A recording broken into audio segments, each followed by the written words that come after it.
Algo muy profundo se teje por las fibras de nuestros cuerpos. Es un rugido ardiente que se conecta con las raíces de nuestro legado ancestral. Son vínculos y resistencias que cavan, siembran y escriben poemas. Nuestra cuarta parada son los Hoyos Guache de Unión Panamericana, donde aprenderemos sobre la riqueza cultural del trabajo minero, colectivo y artesanal. El tema de esos guaches, tradicionalmente esa fue la forma que la gente consiguió para vivir en todos estos pueblos, sobre todo aquí en la Unión Panamericana, que es hoy anteriormente Las Ánimas. Pero sí, en el tema social, todas estas comunidades y la plata circulaba de la minería. Se veía la plata en estos pueblos. Cuando había hoyo en producción, se veía la plata. No como ahora con el tema de la maquinaria amarilla y la maquinaria pesada.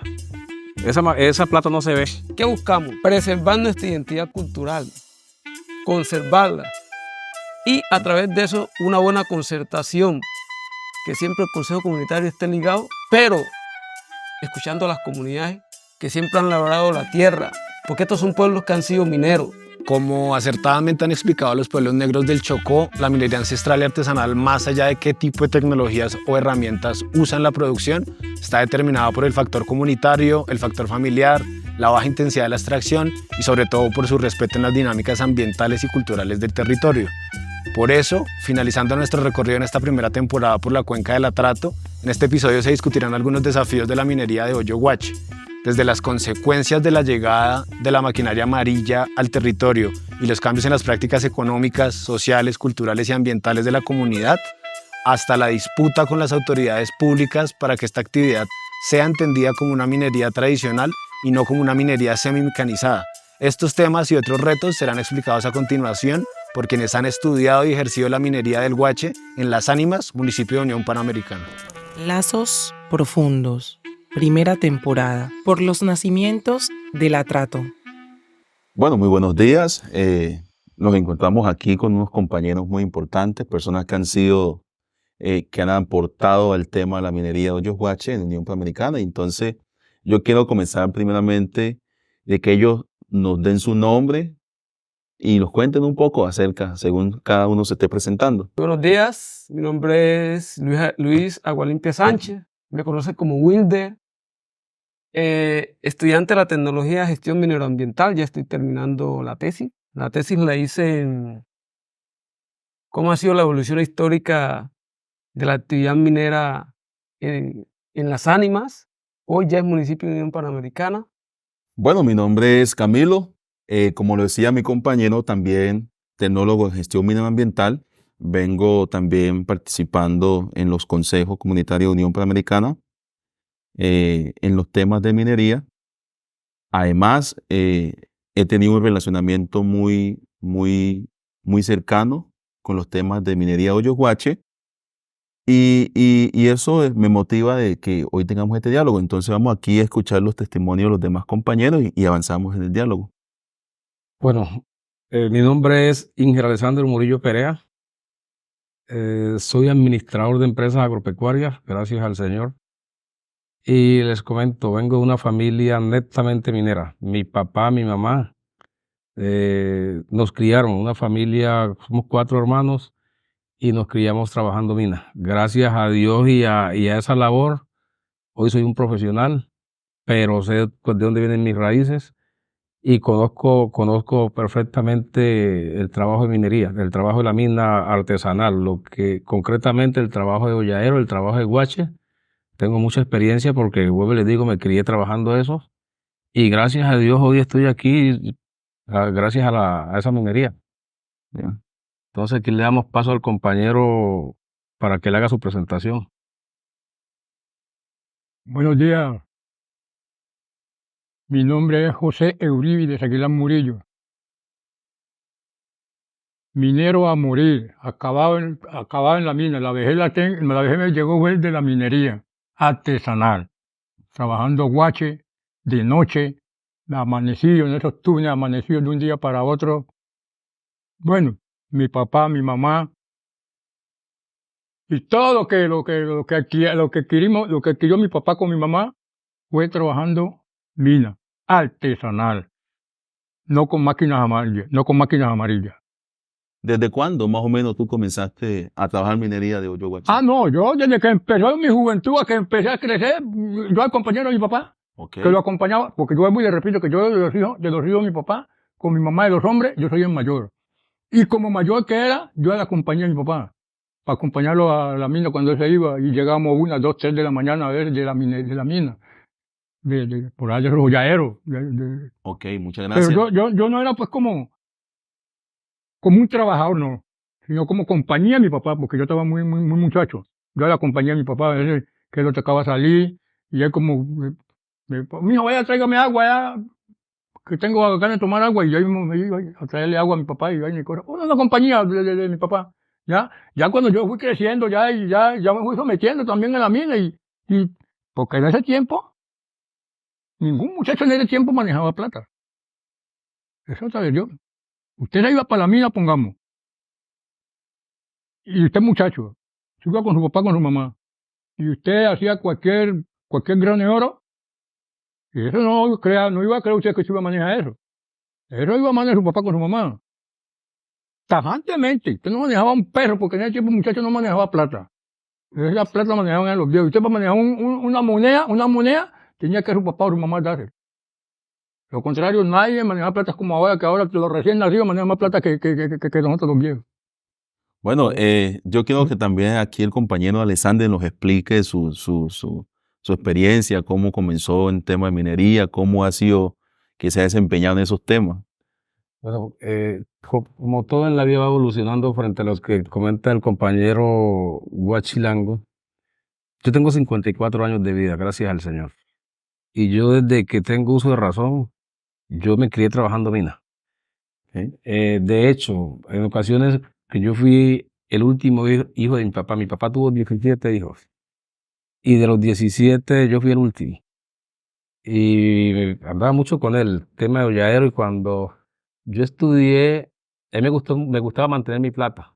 Contrario a lo que de las generaciones de Huachilango, que no les dejaban tocar un peso, pues yo me iba a trabajar y mi mamá, lo que yo hacía, yo vendía el oro, o mi mamá me lo vendía y me decía, esta es la plata suya, dele algo a sus hermanos y usted verá, compre lo que necesite con su plata. Ella me acostumbró así. O sea que ya manejábamos nosotros recursos.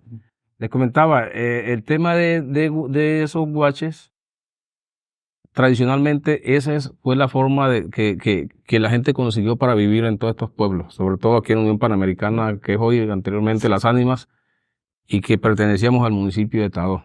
En toda esta franja el trabajo fue ese, trabajo muy fuerte, trabajo pero muy pesado, muy duro. De hecho, mi mamá me decía que cuando nos íbamos y ella se caía, porque a veces en los caminos se tropezaba, se caía o se daba algún golpe, me decía, esta es la vida que me tocó vivir a mí, es la vida que yo no quiero que ustedes vayan a vivir, porque el trabajo no es fácil, un trabajo demasiado duro. Pero sí, en el tema social, todas estas comunidades y la plata circulaba era de la minería. Se veía la plata en estos pueblos. Cuando había hoyo en producción, se veía la plata. Se trabajaba de lunes a sábado. El día domingo la gente descansaba. Y en ocasiones, cuando había mina, o que el hoyo estaba en alta producción, se trabajaba los sábados hasta que llegaba el día domingo y la gente todavía estaba trabajando, estaba lavando. La gente salía el domingo por el día, pero todo el mundo salía con su plata en el bolsillo. Y se veía que circular la plata. O sea, ¿cómo se daba cuenta uno que había plata en el pueblo?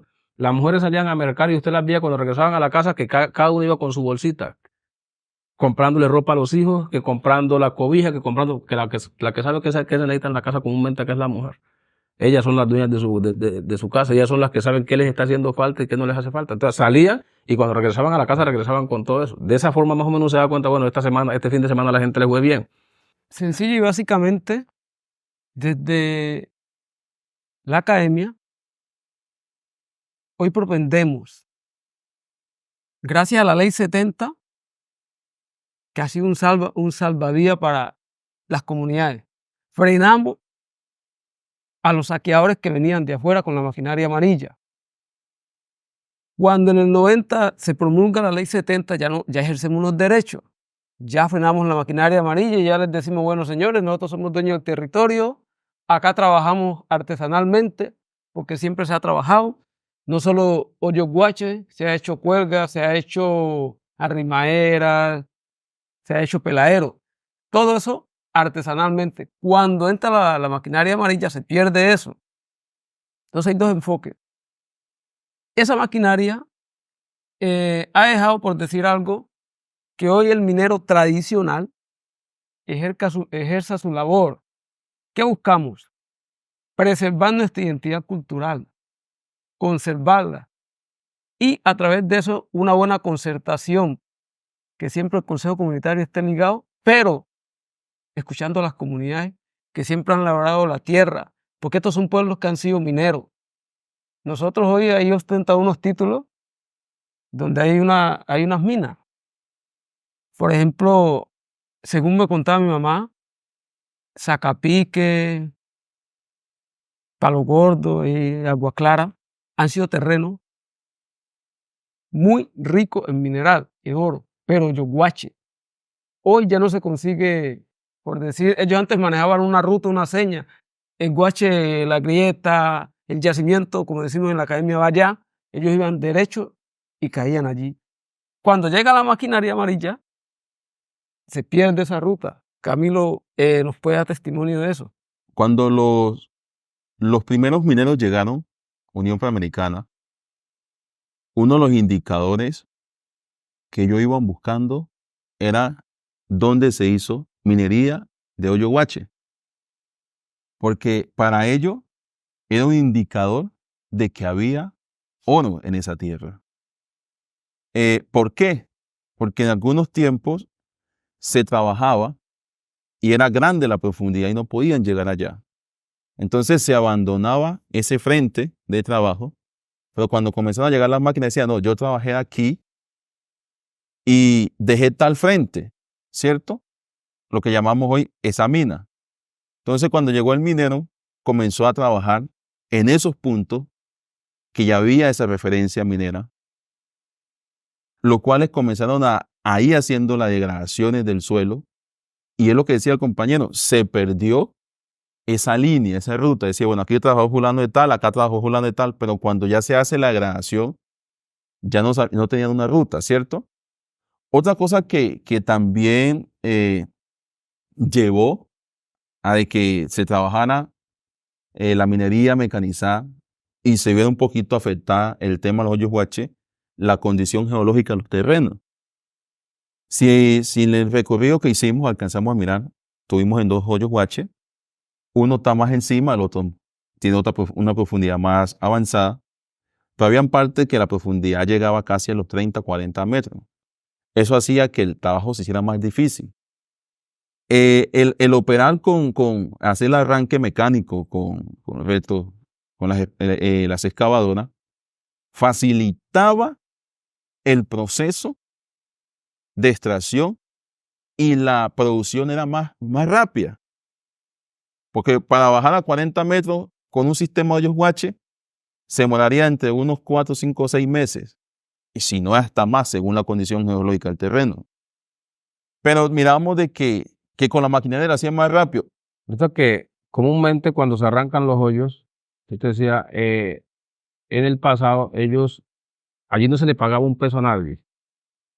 La gente se convocaba, vamos a hacer un trabajo, de pronto un hoyo de 8, 9, 10 tramos, que hubo hoyo aquí en esta parte de 14, 15 tramos, o sea, el doble profundidad donde estuvimos. Y cuando había la forma, ellos lo que te daban era el almuerzo. Inicialmente era así, el almuerzo, y ahí no había un peso para nadie. Okay. ¿Cuál era la idea? Cuando bajemos, que el hoyo esté en producción, a la gente se le va a pagar, pero se le va a pagar con tierra. Entonces, ¿qué hacían ellos? En madera, tablas, hacían unos cajones. A eso se le llamaba parihuela. Y esa parihuela, con eso era que sacaban la tierra en los socavones. Cuando el socavón avanzaba, era ahí que sacaban la tierra. Y cuando estaba en producción de la mina, entonces a cada trabajador se le daba una parihuela de tierra. Entonces, si a mí me daban una parihuela de tierra y yo me hacía un ejemplo, acá nosotros lo llamamos, acá no se trabajaba o no se hablaba por gramos de oro, acá hablamos nosotros por castellanos. Un castellano tiene como 4.6 gramos. Entonces, nosotros acá, ¿qué era lo que decía? Acá se te daba la parihuela de tierra, y si a mí me estaba la parihuela de tierra, me daba 2 castellanos, esos 2 castellanos son míos. Pero si le daban una parihuela de tierra de a Guachilango y le daban medio castellano, lo de Guachilango era ese medio castellano. O sea que eso iba, digamos, en cuanto a la suerte. ¿Y en el rebusque? Y en el pago, pues, era así. En el rebusque, que dice Guachilango, ¿cómo era? O sea, está sacando la tierra, no hay pago, porque es la tierra de los socios, de los dueños pero ya cuando sale la piedra, acá se le daba la piedra a los trabajadores, que un poquito de tierra o un poquito de mina se le daba, pero entonces a eso se le llamaba una rabiza, y entonces tú juntabas todo eso, de acuerdo a lo que te dieran, entonces ese era el rebusque que tú hacías. Entonces el día domingo, cuando salieras, entonces tú limpiabas tu oro, ibas y lo vendías, esa parte era tuya. Esa era pues como la forma, pero no decir que de pronto había una repartición o que se está trabajando y el día sábado se trabajó toda la semana y el día sábado los socios a cada trabajador o a cada obrero se te va a pagar tanto por la semana de trabajo. No, no era así. Era de acuerdo a lo que tú hicieras. Bastante, poquito, pero o sea, tú te defendías. El salario te lo colocabas tú mismo. Sí, más o menos de esa forma se manejaba. Después con el tiempo fue cambiando y cuando ya la situación se fue poniendo como un poco más pesada y todo, ya llegaron algunos inversionistas en el tema de holladero, no con tema de maquinaria amarilla, sino tema de holladero. Entonces ya unos inversionistas ¿quiénes eran ellos? Si tenemos 5 socios, entonces había un socio capitalista. Yo pongo el recurso para que se haga el trabajo. Le preguntaban a la gente, más o menos, ¿cuánto cree usted, un presupuesto con cuánto cree que baja el hoyo? Decía, bueno, este trabajo lo bajamos con 5 o 10 millones de pesos. Esa persona proporcionaba el recurso a todo riesgo. Si había producción, se devolvía la plata y esa persona seguía siendo socio por su plata. Si el trabajo se perdía y no había producción, a él no se le regresaba una moneda de peso. O sea que no había compromiso de devolver esa plata. O sea que era un recurso a todo riesgo, una inversión, por decirlo así, a todo riesgo. Como es posible que la recuperes, es posible que se pierda. ¿Sí? De esa forma se manejaba. Entonces, allí que entraban, que en su momento a la gente se le pagaba que los 10, los 20,000 pesos de acuerdo pues al tiempo y todo, y diariamente. Cuando tenemos una cuadrilla, allí sí, cuando ya era ese recurso, sí también entraban a limitar el personal. Nosotros aquí para trabajar necesitamos tantas personas. Entonces, sí, y decían, recibimos personas hasta tal hora. Si decían, hasta las 8 de la mañana recibimos, el que llegara después de las 8 ya no lo recibía más. O sea, ya le tocaba que regresar al día siguiente. Pero se le pagaba, digamos, se le daba una ayuda. Era como el diario. ¿Qué era eso? Que no era lo que costaba el día de trabajo. Pero era como una ayuda para que tú te vas a trabajar, tenías cómo dejarle a tus hijos, siquiera para que la guapanela, siquiera el arrocito, que cuando tú salieras del monte te guardaran la comida. Más o menos en eso oscilaba. Y cuando ya se bajaba el hoyo, entonces había producción, decían ellos, una puerta de tierra. ¿La puerta de tierra qué era? Cuando en el socavón tenemos unas cuestiones que llamaban las soleras. Una solera esa, en su momento, comúnmente eran de 3 metros, 3 varas, comúnmente decían ellos. Y por cada 3 varas, esa era una puerta de tierra. Entonces, esas llevaba ¿qué? Palancas. Son palos que iban como con troncos de árboles o palos que iban parados. Las soleras iban lateral, los otros iban de punta. Eran las palancas para sostener las soleras. A los lados llevamos los tambores. Los tambores los hacían de ¿qué? Trozos de palo, los tapiábamos y de ahí íbamos sacando tapas de esos mismos ¿para qué? Coger a los lados que la tierra no se nos viniera encima. Entonces, limpiábamos la mina y entonces ellos frenteaban, porque así se les llamaba en ese lenguaje, frenteaban 2, 3 puertas de tierra. ¿Con qué objetivo? Estas 3 puertas de tierra es para pagar la plata que nos dieron para hacer el trabajo. Y entonces de allí los socios no les tocaba una moneda de peso, sino que lo que esa tierra, lo que eso diera, si daba más de lo que se había invertido, entonces se pagaba la plata y lo que quedara lo repartían ya los socios, porque esa era otra cosa. El tema es que la tierra que ellos sacaban, frenteaban para pagarle a la gente, lo que les había explicado, lo que les expliqué hace un momento. Pero también los socios frenteaban y eso era para los socios. Entonces, cuando ellos estaban frenteando y la tierra era los socios, ellos ¿qué era lo que hacían? Las piedras, la rabiza, como dicen ellos, ¿qué era esa? La rabiza. bateadas o betadosadas de tierra que le daban a la gente. Entonces, con eso, para que la gente tuviera como, o hiciera como para comprar a su comida, para comprar a sus plátanos, tuviera como darle la alimentación a sus hijos. Pero la producción mayor era de esos socios. Entonces, ¿qué hacían los socios? Son 4 socios, son 5 socios. Ellos, ese metal lo limpiaban, salían, lo vendían, ya era para los gastos del trabajo. Ya salía lo que era combustible, ya salía o sea, todos los gastos que el trabajo tuviera salían de allí. Y lo que le quedaba ya lo partían entre esos 4 o 5 socios. Ya no era para el personal. Entonces, era un frenteo que ellos hacían para los socios, frenteo que hacían para pagar el recurso que les habían prestado o que les habían dado para hacer el trabajo, y era un frenteo que hacían para el personal, para pagarle al personal, porque al personal se le pagaba era así. Por ejemplo, cuando hablan de la distribución del trabajo en los hoyos guaches, ¿cómo se distribuye? Hay un cabo, un banco de palitero, que eso tiene un cabo, que es una persona destinada única y exclusivamente a hacer los palos que se necesitan allá abajo. Es el que maneja la Para palitería, la madera. la madera.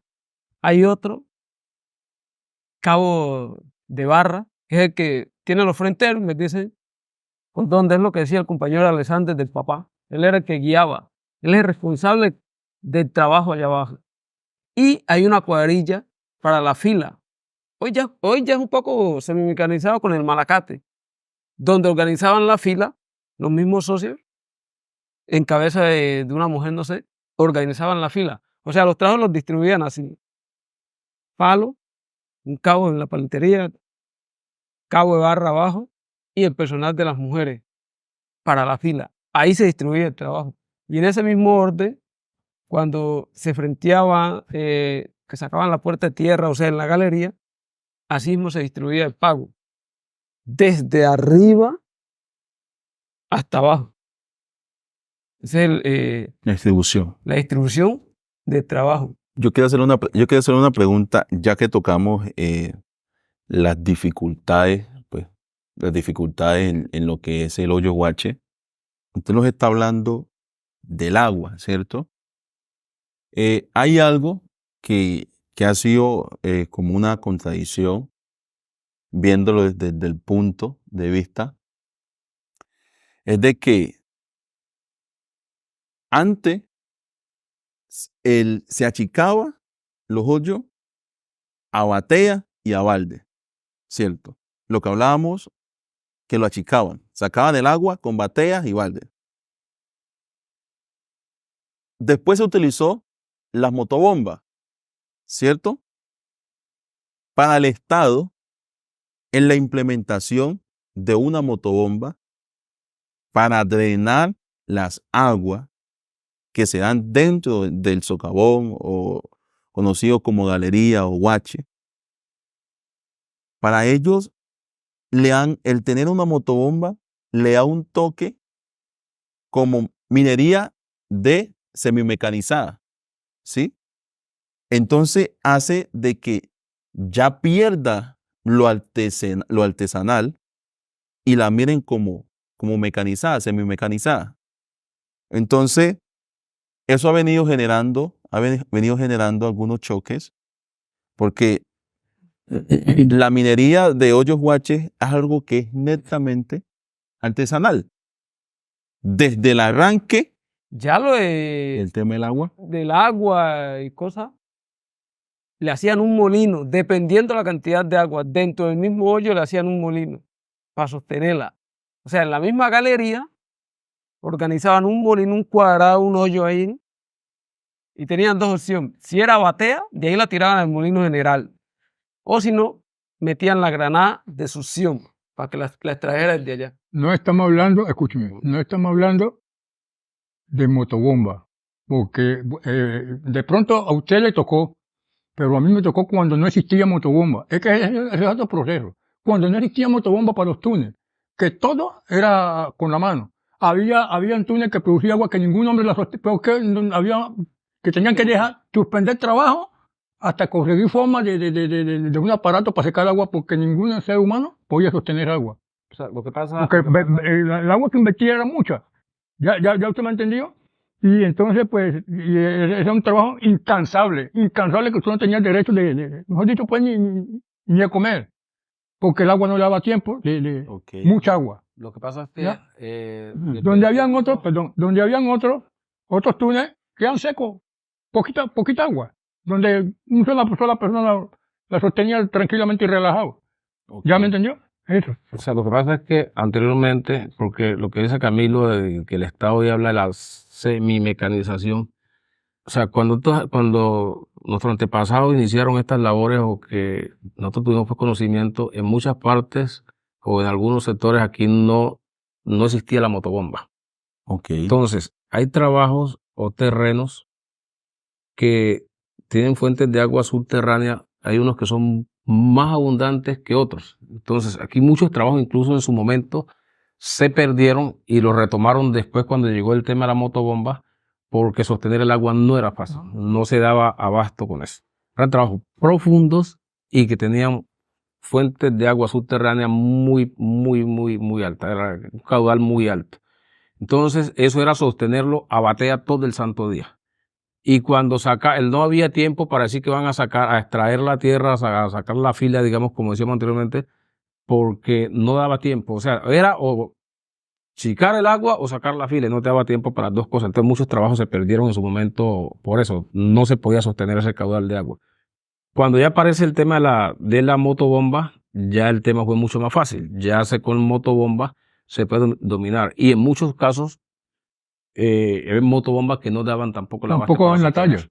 talla. Era tanto el caudal de agua que motobombas que no daban para sostener. Tenía que ser motobomba, De alto por ejemplo, de cilindraje. alto cilindraje. Acá se utilizaba mucho motobombas de 16 caballos para poder sostener esa agua. Sí, entonces el tema más o menos por ese lado era ese. Pero frente a lo que nos decía el compañero Camilo, yo considero que aquí ha sido un problema del Estado colombiano de que las leyes y todo se monta en Bogotá. Y en ocasiones es muy fácil desde el escritorio escribir. No se va a campo. No se va a campo a mirar qué es lo que las comunidades están haciendo, cuál es la vivencia de ellas o o qué es lo que está pasando con esas comunidades. Es muy fácil montar una ley y tratar, porque es que en muchos casos se montan las leyes tratando de favorecer a los mismos congresistas, tratando de favorecer a los amigos, pero nunca se mira el que está allá, el que está doblado y el que está ejerciendo esa labor.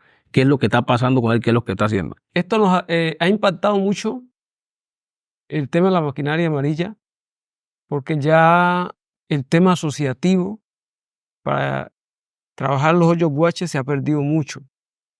Las comunidades hoy en ocasiones se sienten amenazadas desde el mismo Estado por las políticas que se formulan desde un escritorio. Mire, caso concreto.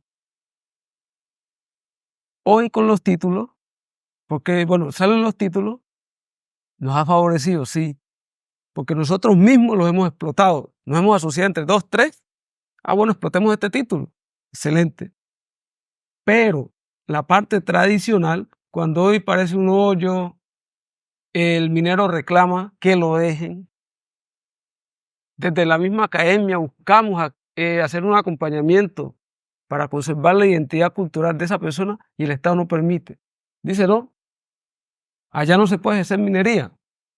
Acá tenemos dificultad con la ley segunda.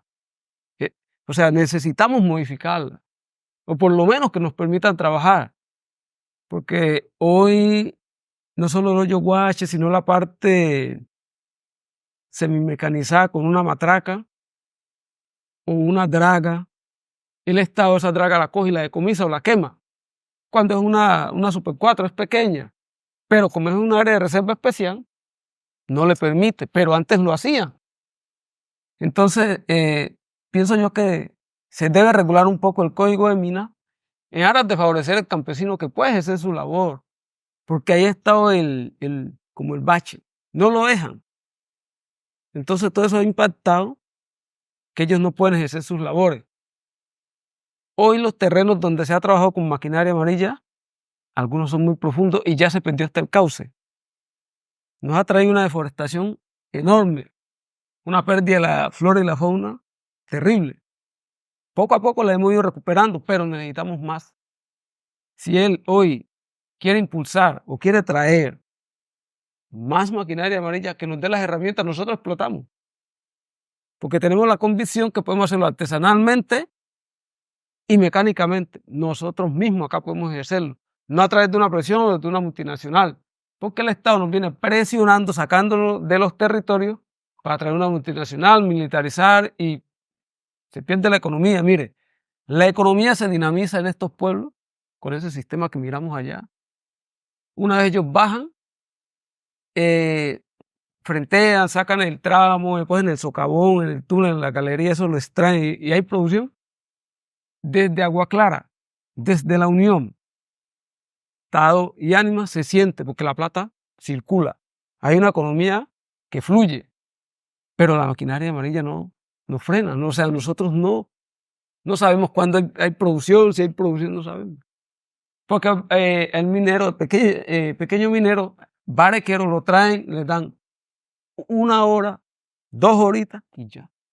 Y si le dan un bareque, no se lo dan en condiciones, por ejemplo, que se bajen los taludes de tierra, que pueda sacar un día, ejercer una buena faena, no, un ratico y ya. Entonces, ¿qué necesitamos? Desde la academia buscamos fortalecer el sector minero. ¿Cómo? Con políticas claras y públicas donde ellos puedan ejercerla, pero que el mismo Estado regule y que nos deje ejercer y conservar la identidad cultural, porque es que el Chocó, este sector ha sido minero, principalmente artesanal en el sentido de los hoyos guache.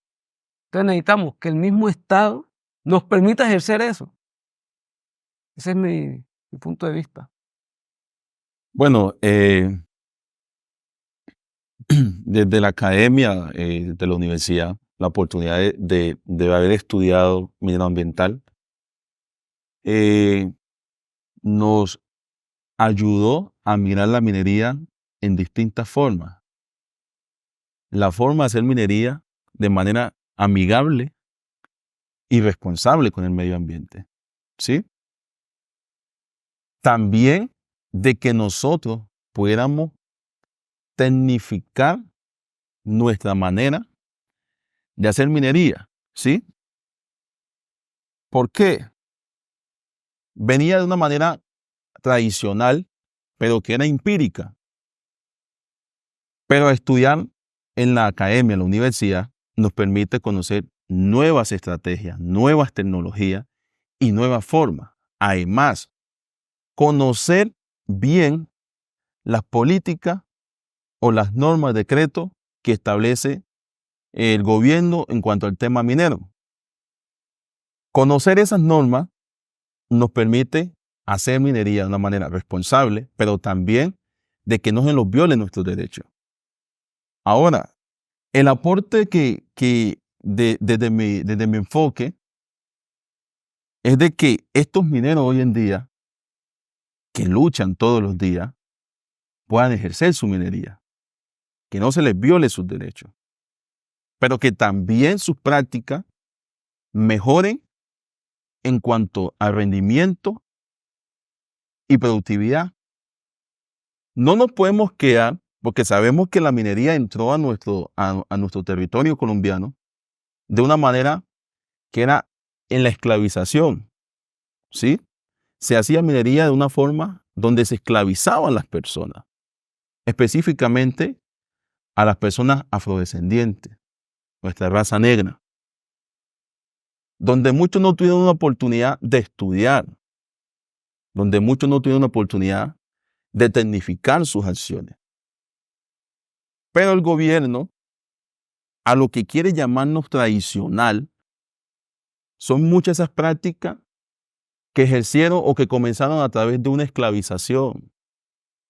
El tiempo de la esclavización ya terminó, ya no somos más esclavos, somos libres. Y hacernos libres nos da la potestad de nosotros emprender nuestras ideas, como es el tema de Hoyos Guache. Porque los Hoyos Guache es un tema que es de aquí de Unión Panamericana. Se puede decir que de Unión Panamericana para el mundo. El gobierno hoy en día dice es que no cumplen con las normas medioambiental o las normas de higiene y seguridad y salud en el trabajo. Pero no se ha visto la presencia de estas entidades como agencia, como ministerio de Minas y Energía, capacitando a esta gente. Entonces, ¿cómo le vamos a exigir o a criticar o a obligar o a presionarlo si no les hemos capacitado? Entonces, la universidad ha venido dando su aporte, capacitando. Hoy en día Unión Panamericana tiene más de 7 profesionales ya en temas de minería. Y eso ha permitido de que también se vayan dando espacio a que a la minería se vaya mejorando. Pero ¿qué pedimos nosotros? De que no se los critique, no se los persiga tanto, sino que vengan y nos ayuden. ¿Qué tipo de ayuda buscamos nosotros? No exigimos, dennos plata. Vengan, conozcan nuestras prácticas, conozcan lo que hacemos nosotros. Lo que está malo, en conjunto, busquemos solución. Si hay algo que es en contra de la persona, bueno, hacerle entender que está malo, pero que hay que hacerlo de esta forma. Entonces, yo considero que con esto de la academia, como aquí con el compañero que también es tecnólogo en gestión medioambiental, terminamos juntos. Y aquí lo mismo como Ale y el compañero aquí, Huachilango, como decía, marcan dos generaciones. Ellos ya están en la edad de 50. Nosotros estamos entre 30 y 40. Y eso los une aquí, los estamos unidos, es para demostrar de que hay una práctica que es amigable, que es responsable. Hay una práctica que une a la familia. Porque en un hoyo guache no trabaja una o dos familias, trabajan más de 10 familias, se benefician más de 10 familias, ¿sí? Entonces, de que ojalá el gobierno nos mire y no de esa forma perseguidora, sino de esa forma de orientarnos, de capacitarnos para que podamos hacer nuestra minería que ha sido tradicional y artesanalmente de manera amigable y que la vamos a hacer, ojalá puesta inscrita en el Código de Minas.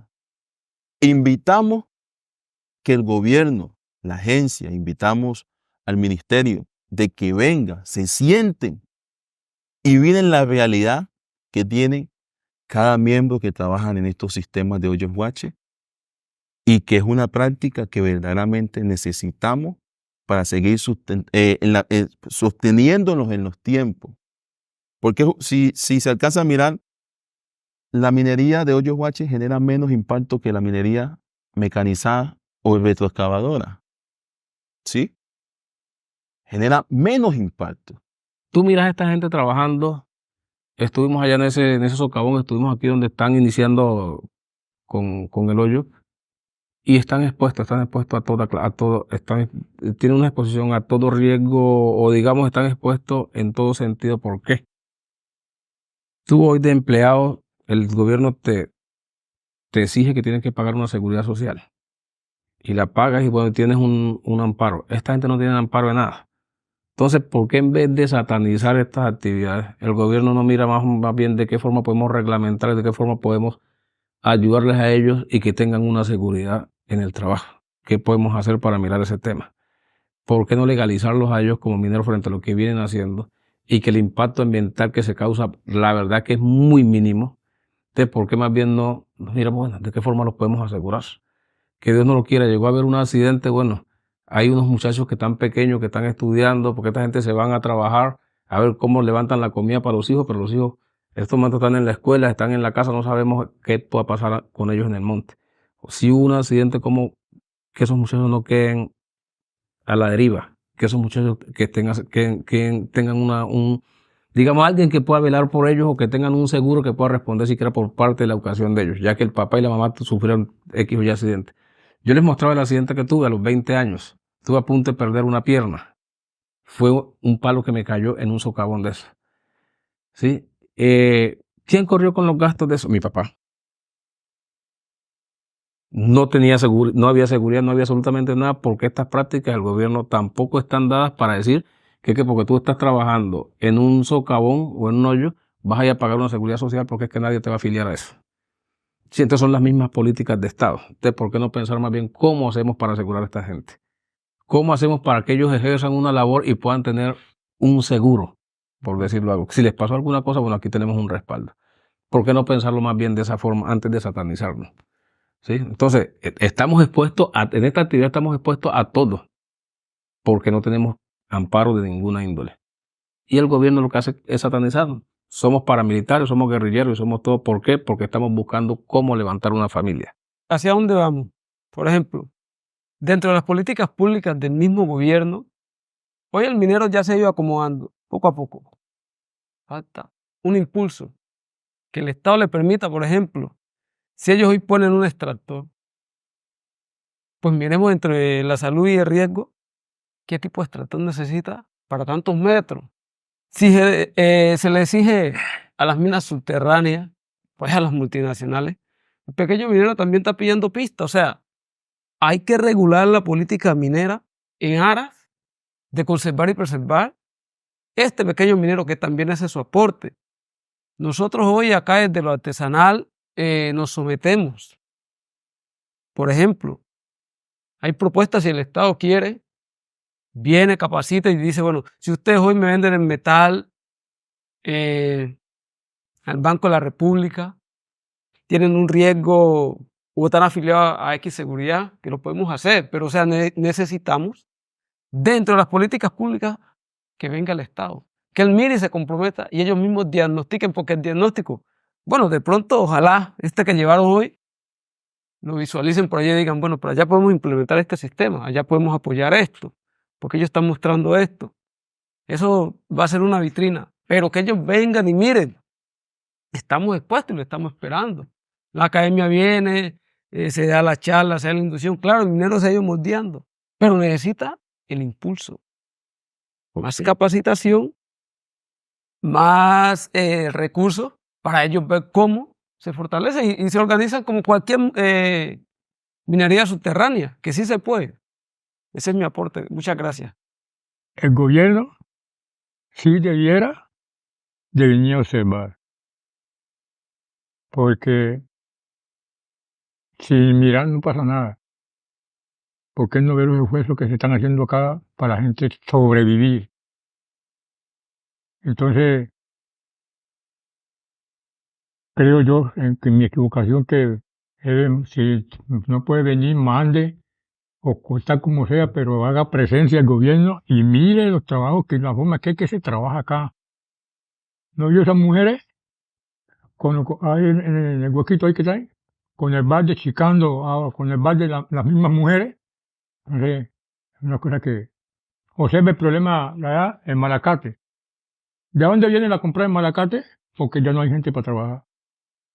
Es que ese es otro proceso.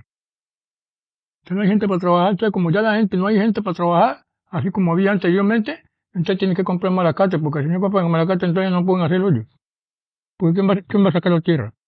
¿Cómo la sacan la tierra? Y entonces con la plumagrúa es que sacan la tierra, porque ya la gente ya está agotada, ya la gente está agotada.